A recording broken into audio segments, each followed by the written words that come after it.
nothing but lies and deceit. As far as I know, the guy's wife is leaving him on account of an argument the two had. The events leading up almost always differ from the last.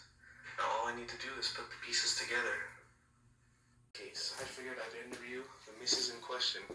Her name? Nora. So tell me, what's your story? Well, it all started on Christmas Eve. I had just returned home from shopping.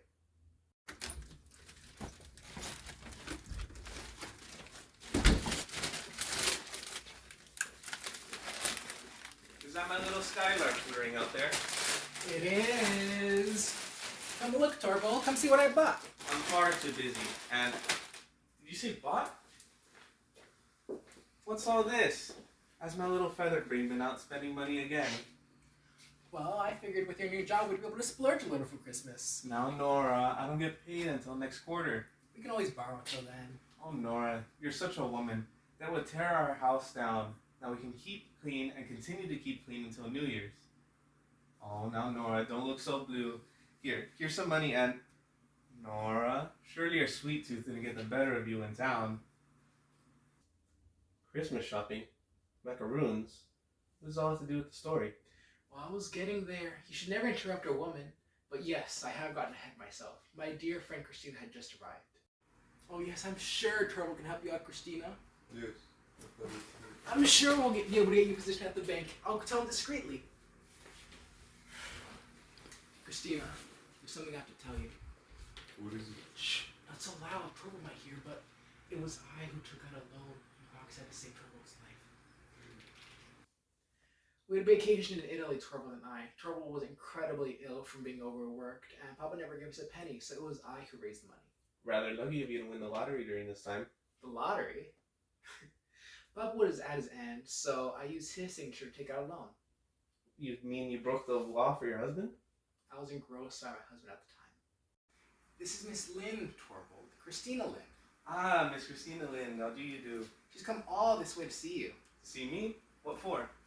Well, she's remarkable in the office, and she heard that you're a bank manager, so she wants to know if you can help her. Yes, well, let's see. Do you have any commercial experience? Yes. Then I'm sure I can find you a post somewhere. Everything was going swell until I heard a knock on the door. Oh, Krogstad, what are you doing here? My husband isn't here at the moment. Oh yes, I know. I came to have a word with you. Word with me? Yes. I was in town and I saw your husband. Was she with the lady? What of it? By chance was the lady Mrs. Lynn? Yes, she was. Does she have a post at the bank? How dare you question me, Krogstad, but if you must know, yes, she will have a post at the bank, all thanks to my recommendation. I see. Can I ask you for something, Mrs. Lynn? I was wondering if I could use your influence to keep myself in a position at the bank. What do you mean? Who's trying to take it away? Don't pretend like you don't know, Mrs. Lynn. I'm useless there, Krogstad. I don't have that kind of influence over my husband. And what if your husband hears all of your activities? You wouldn't dare tell my husband. Suppose I have already. I tried my hardest to convince him. Now, Nora, is this about the matter you mentioned this morning? Yes, Torvald, I really do beg you. You must let Krogstad keep his position at the bank. Well, Nora, my dear, it's his position we're giving to Miss Lind. Or you could just dismiss some other clerk.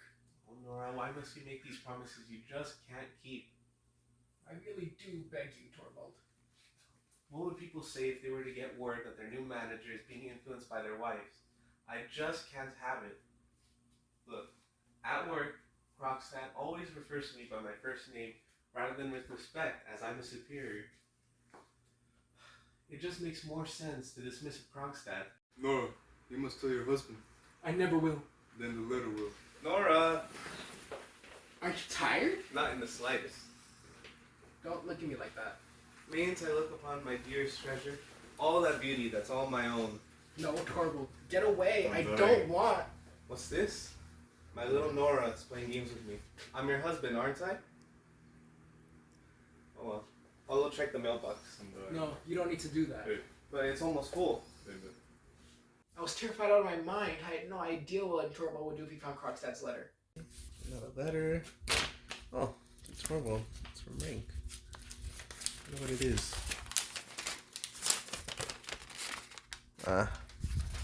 What's this? Nora? Do you know what this letter's about? Do you know what's in this letter? Yes, Torvald, I do. You wretched woman. You have ruined my happiness. You have ruined my future. What's this? What's this? Nora, I'm saved. I'm saved, Nora. I'm saved. And I? Sure, whatever, but I'm saved. I'm saved. It's over. It's over. What's with that grim look on your face? Come on, Nora. I've forgiven you. I've forgiven you. What? Nora, I've forgiven you with all my heart. I have forgiven you. Sit down, Torvald. This is Breckhead.